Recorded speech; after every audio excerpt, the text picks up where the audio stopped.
she followed in her father's footsteps and became premier of the province. So that's that story. On your website, you have an extensive list of recommended books. I've looked at it multiple Yeah. times. It's close to 100, I would say, and they're put into different categories, different genres.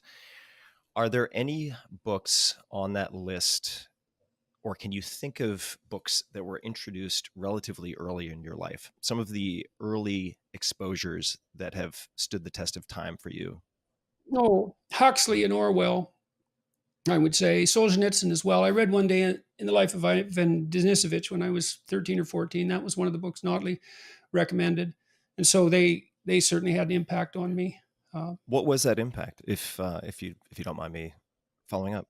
Well, I started to think in broader terms as a consequence of being introduced to books like that, and started to think more seriously from a political perspective and a psychological perspective. I suppose it was my first introduction into serious thought, and it was extremely exciting. I mean, I read a lot of English literature from until I was about 25, and then I started reading nonfiction more once I started my graduate studies.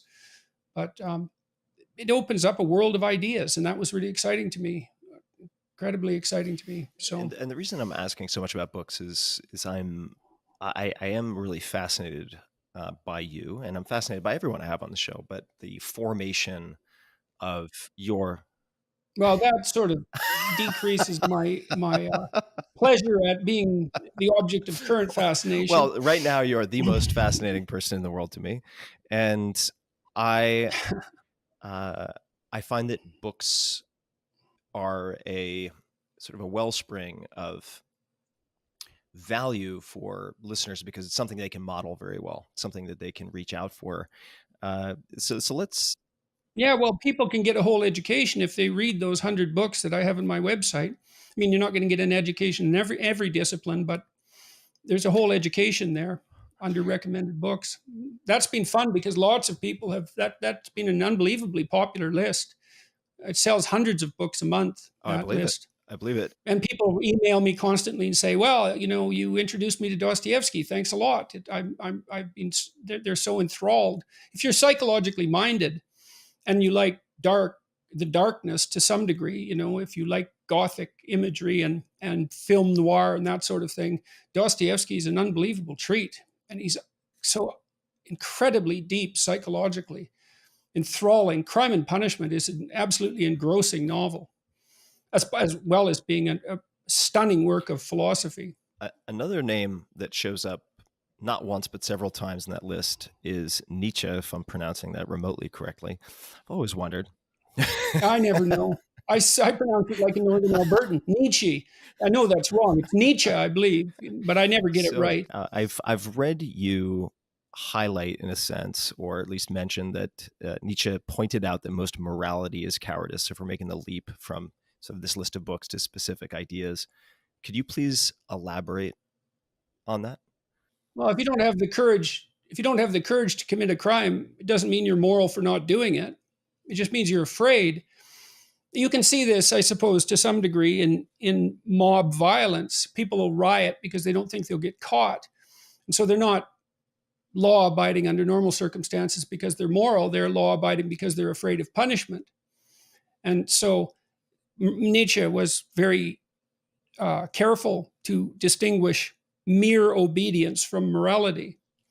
And he thought of obedience not always as a form of cowardice, because it can also be a source of discipline, but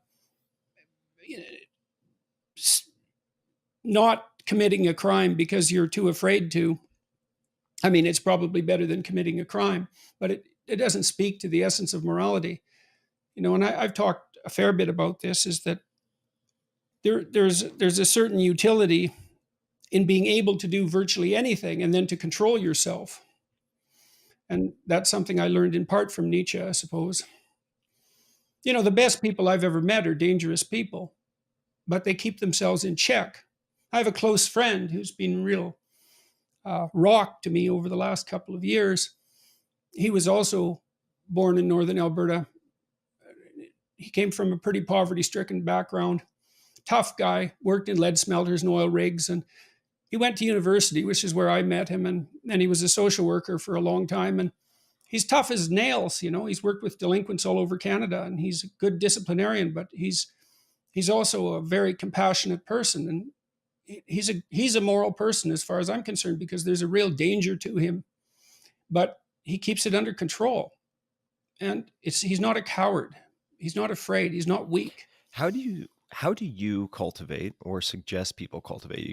You can tackle either both the ability to keep yourself in check or under control and to be courageous. And just to provide a little context for the question, when I see you in the many interviews that you've done, there are instances where people are very adversarial and aggressive. And one thing that has struck me is your ability to maintain composure while still standing up for and not rolling over with respect to your arguments or your positions. How do you cultivate that, or how have you cultivated that?